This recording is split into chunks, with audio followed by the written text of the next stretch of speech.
Ngeri. Saya terbang jauh ke Riau, disambut khusus di Umri. Masya Allah. Bismillahirrahmanirrahim. Assalamualaikum warahmatullahi wabarakatuh. Waalaikumsalam warahmatullahi wabarakatuh. Alhamdulillahilladzi allafa baina qulubina fa asbahna bi ni'matihi ikhwana. Wassalatu wassalamu ala rasulillahi alladzi باقتداء سنته الشريفة أصبحنا للمتقين إماما فصلوات الله وسلامه عليه وعلى آله وصحبه وذرياته وأمته إلى يوم الميعاد الذي في أمامه وبعد.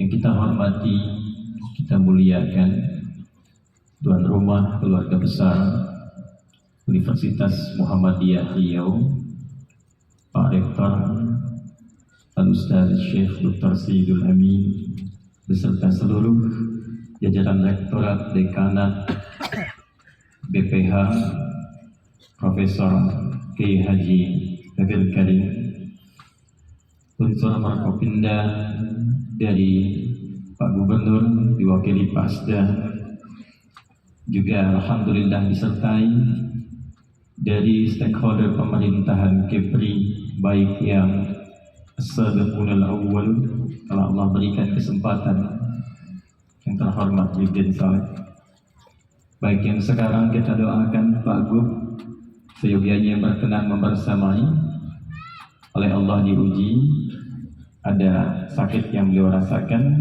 kita doakan mudah-mudahan segera disehatkan. Amin.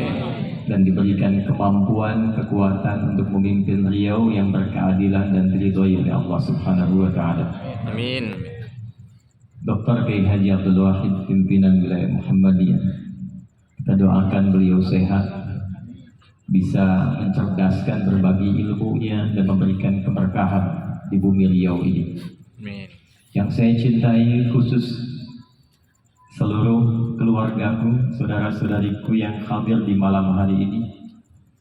Ada dua kesamaan saya tiba di Riau ini dengan kemarin saya mendarat di Sumbawa. Yang pertama, saya melihat wajah-wajah yang semangat, penuh perjuangan untuk menuntut ilmu. Apalagi yang di sini saya lihat wajahnya semakin bersinar menunggu karena kena pancaran lampu. Yang kedua, sayup-sayup saya dengar suara yang tidak asing tadi, lato-lato, sampai juga ke Riau. Alhamdulillah. Saya yakin karena kita akan mendalami Al-Quran di malam ini, saya punya keyakinan insya Allah Allah menggerakkan kita semua di malam hari ini, kita memulai untuk menjadi satu di antara generasi terbaik di muka bumi yang pernah berkhidmat untuk mencari bekal kembali kepada Allah Subhanahu wa taala. Amin. Karena tidak ada orang yang datang untuk belajar dari tuntunan Al-Quran kecuali disebut oleh Nabi sallallahu alaihi wasallam, orang itu akan menjadi orang terbaik di setiap bidangnya. Dokter ngaji Quran jadi dokter terbaik. Arsitek ngaji Quran jadi arsitek terbaik. Dosen mengkaji Quran jadi dosen terbaik. Polisi belajar Quran jadi polisi terbaik. TNI prajurit ngaji Quran jadi TNI terbaik. Yang menjamin siapa? Nabi. Di mana ditemukan? Banyak di kitab hadis. Imam Al-Bukhari meriwayatkan dalam sahihnya nomor hadis 5027. Imam Muslim, Imam Ahmad, At-Tirmidzi sampai Imam An-Nasai, dan sanadnya semua mutawatir tersambung. Runtut. Sanad terpanjang dari Al-Imam An-Nasai itu nyampe ke Nabi. Beliau terima dari seorang bernama Sa'id bin Ubaidillah. Sa'id bin Ubaidillah menerima dari Yahya. Yahya menerima dari Syu'bah. Syu'bah menerima dari Sufyan. Sufyan menerima dari Alqamah bin Marthad. Alqamah bin Marthad menerima dari Sa'ad bin Ubaidah. Sa'ad bin Ubaidah menerima dari Abi Abdurrahman As-Sulami. Abu Abdurrahman As-Sulami menerima dari Uthman bin Affan radhiyallahu ta'ala anhu. Uthman bin Affan langsung menerima dari Nabi Muhammad sallallahu alaihi wasallam.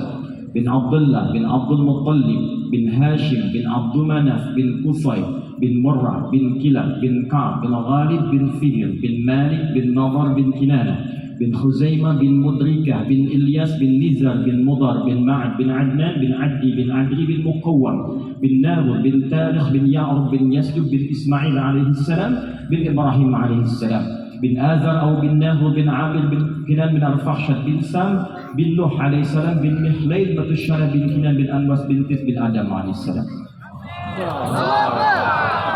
Coba ulangi.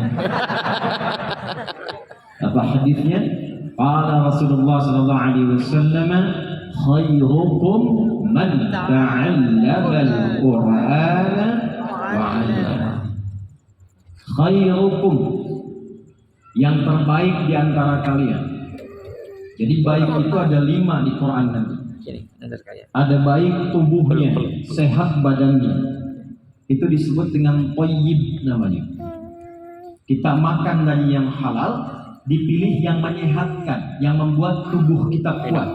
Itu bahasa Qurannya nanti ditemukan di Quran surah kedua Al-Baqarah ayat 168. Kalau mau pakai posisi paling kanan sebelah bawah. Ya ayyuhan nasu kulu mimma fil ardi halalan. Hei semua manusia, silahkan menyebar kemanapun, silahkan merantau, minimal untuk mencari kebutuhan pokok hidup, bisa makan. Karena itu kalau orang mau kerja ditanya, Bapak mau kemana? Mencari sesuap nasi. Padahal yang dia cari satu rice cooker itu. Silahkan menyebar, tapi tempuh dengan cara yang halal. Jangan menipu, jangan korupsi, jangan mencuri, jangan menyogok. Hasil yang halal bawa ke rumah, cari makanan yang menyehatkan. Namanya thayyib. Jadi kalau orang Arab ditanya, "Kaifa haluka ya akhi?" Apa kabar? Dia jawab, "Alhamdulillah ana thayyib." Saya sehat, kuat fisiknya. Tapi kan belum tentu fisiknya sehat, akalnya juga sehat. Sifatnya juga baik, tubuhnya baik, apakah sifatnya baik? Belum tentu. Ada namanya Bang Thayyib tuh. Dia sehat baik, tapi 2 kali puasa, 2 kali lebaran, dia nggak pulang-pulang tuh. Nah, ketika seseorang dia ingin merubah, menampilkan sifat-sifat yang baik, dia jujur, dia adil, dia dermawan, dia sopan. Semua sifat ini disebut dalam bahasa Arab dengan khair namanya. Apa namanya? Khair. Nah, kata Nabi, orang kalau belajar Quran itu ciri pertamanya pasti akan merubah dirinya menjadi orang baik.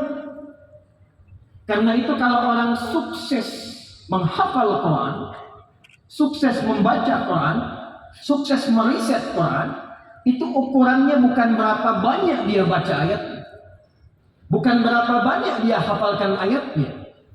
Ukurannya dari Al-Quran, berapa banyak ayat yang dia baca itu merubah dia menjadi pribadi yang lebih baik. Quran surah ke-35 Fatir ayat 32. Thumma awrathna al-kitaba alladhina istafayna min ibadina faminhum zalimun li nafsihi wa minhum muqtasid wa minhum sabiqun bil khairati biiznillah. Dzalika huwal fadlul kabir. Ada orang yang kami anugerahkan Quran kepadanya. Cuma sayang nanti ada yang menempatkan Quran bukan di tempatnya, profesinya macam-macam. Dia hafal Quran tapi zalim. Zalim itu menempatkan sesuatu bukan pada tempatnya. Contoh gini, saya punya cangkir, gelas, saya punya gayung. Kalau mau mandi pakai apa? Gayung. Kalau mau minum pakai apa? Gelas. Ada orang minumnya pakai gayung, mandinya pakai gelas. Zalim namanya. Ada orang hafal Quran, qul huwallahu ahad, Allahus lam yalid wa lam yakul lahu kufuwan. hafal dia, saat yang bersamaan dia mengatakan semua agama sama, menuju pada Tuhan yang sama, cuma caranya beda-beda. Zalimul linafsi. Hati-hati. Hadis Muslim 9 jilid syarah Imam An-Nawawi. Lihat jilid pertama, nomor hadis yang 11 sampai 12. Qala Rasulullah sallallahu alaihi wasallam, sayakunu fi akhir ummati unasun, atau sayati alaikum zamanun, di riwayat lain, akan tiba satu masa engkau akan dapati orang-orang yang yuhadditsunakum bima lam tasma'uhu aw yasma'unahu aba'ukum. Kalian akan dengar ada orang-orang yang ceramah, nulis buku, nyampaikan satu pendapat, bicara tentang Islam, akan menjadikan kalian kaget karena belum pernah dengar sebelumnya. Kata Nabi, jangankan kalian, orang dulu pun kalau dengar itu bisa ikutan kaget. Jadi Abu Jahal pun kalau dengar itu bisa kaget juga. Abu Jahalnya tidak pernah mengatakan semua agama sama. Dia mengatakan kita beda karena itulah kemudian dia bertindak yang salah. Orang sekarang ada yang berani mengatakan, mengambil ayat Quran, dia katakan semua agama sama. Kata Nabi, iyyakum wa iyyahum, waspadalah, waspada. Siapa tidak orang yang sukses dengan Qurannya? Wa minhum sabiqun bil khairati biidznillah.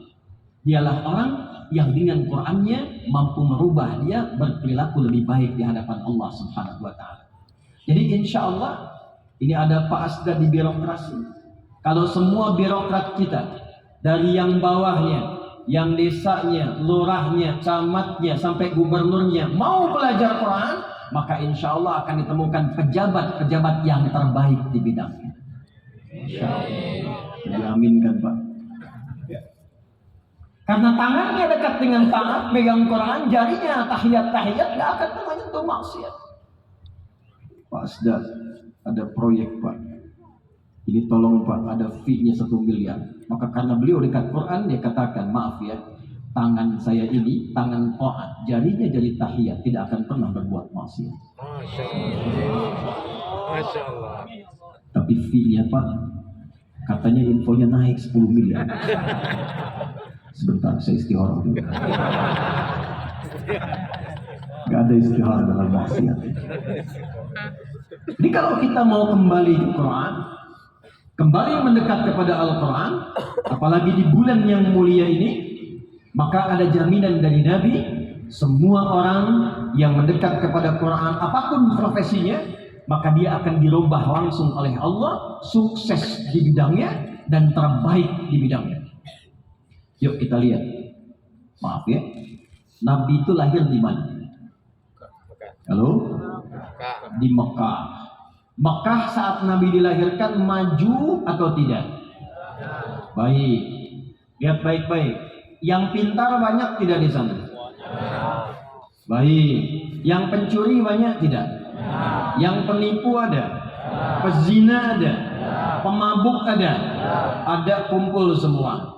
Kalau kumpul keburukan, sifat dan orangnya disebut jahiliyah namanya. Kalau perbuatannya saja jahil, orangnya jahil, digabungkan jahiliyah.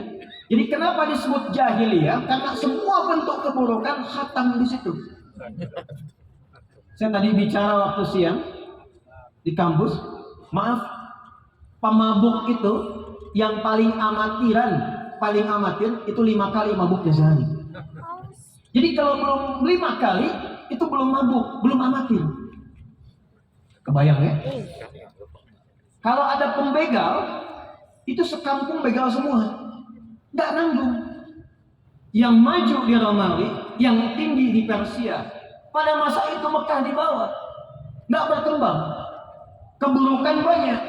Tapi menariknya ketika Allah mengutus Nabi Muhammad SAW, Allah tidak memberikan tongkatnya Nabi Musa, tidak memberikan mukjizatnya Nabi Isa alaihissalam, tidak menundukkan awan untuk dinaiki seperti Sulaiman alaihissalam, tapi yang diturunkan oleh Allah Al-Quran.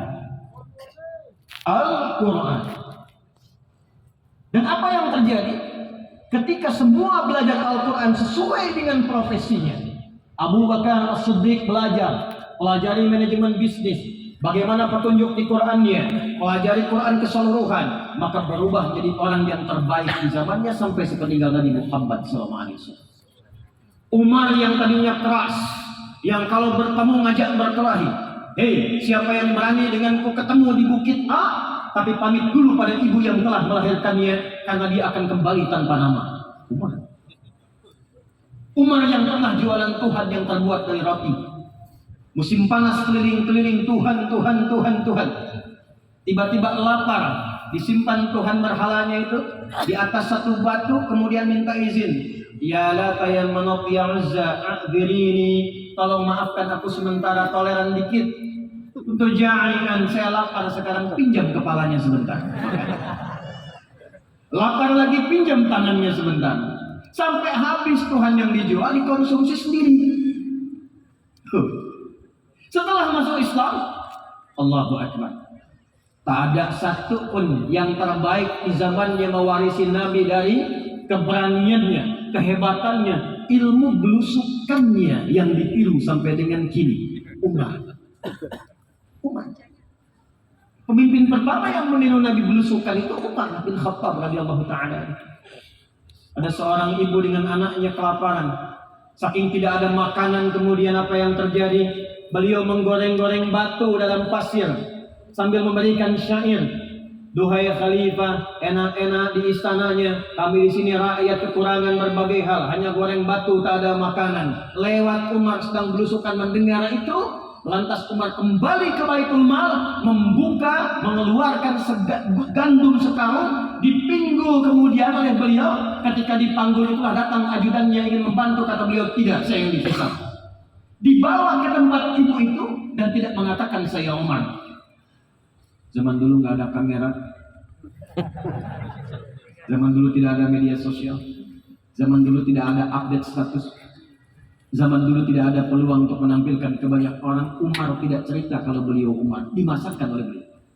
Bahkan saat dimasakkan itu ibunya masih bersyair. Duhai khalifah, enak-enak di istana, cuma orang lain yang datang ke sini untuk membantu saya memasak. Disuapkan pada anaknya tanpa pernah mengatakan saya Umar. Umar. Kenal Utsman bin Affan? Ayo bilang kenal. Utsman manajemen bisnisnya bagus. Diajak oleh Abu Bakar As-Siddiq, Abu Quhafa masuk Islam. Mengajak Abdurrahman bin Auf masuk Islam. Tapi setelah menerima risalah Quran, belajar dari Quran, meningkat bisnisnya sampai naik level kayanya ke level yang tertinggi, nomor 3. Nomor 1 kaya, nomor 2 kaya banget, nomor 3 kebangetan kayanya. Sampai sekarang Umar masih punya aset di Madinah. Saya katakan tadi siang, terakhir saya umrah beberapa waktu lalu. Sekarang sudah ada hotel namanya Hotel Utsman bin Affan, wakaf Utsman bin Affan di Madinah. Modalnya apa? Mengolah sumur dengan kebun, diwakafkan jadi aset, dimasak kemudian dialihfungsikan menjadi hotel, hasilnya disimpan di rekening bank, disedekahkan atas nama Utsman bin Affan. Orangnya sudah meninggal 15 abad yang lalu, masih punya rekening di Bank Saudi sekarang. Utsman. Antum masih hidup belum tentu punya rekening di sana. Jadi semua orang dengan profesinya itu pasti dia orang hebat. Khalid bin Walid, Abu Ubaidah bin Abi Al-Jarrah. Nabi punya 12.000 orang sahabat setelah meninggal dunia, 38-nya panglima. Satu kekuatan panglimanya bisa menaklukkan Persia dan Romawi. Barokah dari mana? Apakah hanya untuk orang di masa Nabi saja? Karena Quran itu kalau berkahnya sudah turun, maka 1, siapapun yang menerima Quran akan menjadi orang terbaik. 2, di tempat manapun ada ahli Quran, tempatnya akan mendapatkan keberkahan menjadi baik. 3, di waktu kapanpun ada Quran, waktunya akan diberkahi oleh Allah sehingga menjadi baik. Contoh, Quran diturunkan oleh Allah lewat malaikat siapa? Jibril ketika menerima Quran berubah status menjadi Sayyidul Malaikah Ruhul Amin, pemimpin para malaikat. Nabi Muhammad SAW menerima Al-Quran, statusnya naik jadi Sayyidul Anbiya wal Mursalin. Waktunya. Quran turun di satu malam. Saat turun di malam itu berubah status malamnya dari malam biasa jadi malam istimewa. Malam biasa itu disebut dengan lail. Lail jamaknya layali. Lail, lela, lili, leli, layali itu malam. Ibu Leli, ibu malam-malam.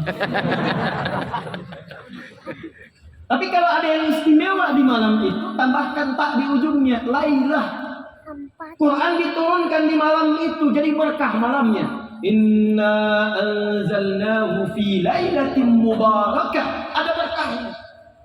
Ketika berkah, berubah nilai malam itu, value-nya berubah. Nilai pahalanya lebih daripada 1000 bulan. Disebut dengan malam Al-Qadar. Inna anzalnahu fi lailatil qadar. Turun di harinya Jumat, Jumatnya berubah jadi Sayyidul Ayyam. Turun di mana? Mekah, Mekahnya bertambah keberkahan. Nabi pindah dari Mekah ke mana? Dari Mekah ke mana? Madinah. Dari Mekah ke mana? Bukan Madinah. Madinah itu ketika ada Quran. Saat Nabi pindah, pindahnya bukan ke Madinah, pindahnya ke Yathrib namanya. Yathrib. Yathrib itu nama satu dari umat Nabi Nuh yang setelah banjirnya reda 1 tahun 10 hari berpencar, ada yang bernama Yathrib nanti bin Mahlil kakeknya datang ke wilayah itu bertempat disebut dengan nama orangnya, maka tempatnya disebut dengan Yathrib. Nabi datang ke situ, maaf sekali ekonomi tertinggal, pasar dikuasai Yahudi, dimonopoli, konflik tinggi, 600 tahun Aus dan Khazraj gak pernah tuntas, politik tajam, kriminalitas tinggi, pasarnya kotor. Datang ke situ turun cahaya Quran, cuma 2 tahun, berubah, berkembang, jadi suasana kota, pasarnya stabil, orangnya jadi baik. Kemudian jadi suasana kota yang mencerahkan, ilmu mulai banyak sehingga dikenal. Kalau ada pasar yang jujur, itu tuh di sana. Kalau ada orang-orang baik, itu di sana. Kalau ada orang-orang yang hebat, itu di sana. Semua menginspirasi. Suasana kota yang menginspirasi dalam bahasa Arab disebut dengan Al-Madinah Al-Munawwarah. Turun Quran jadi Al-Madinah Al-Munawwarah. Jadi Quran itu turun di manapun, di tempat, di waktu, di orangnya pasti berubah jadi baik. Apakah hanya di era Nabi saja? Tidak. Karena satu-satunya kitab suci yang dijadikan bimbingan sampai akhir masa kehidupan hanya Al-Quran. Taurat diturunkan pada siapa? Halo? Pada siapa? Musa alaihissalam. Untuk siapa? Bani Israel. Tahu dari mana? Quran.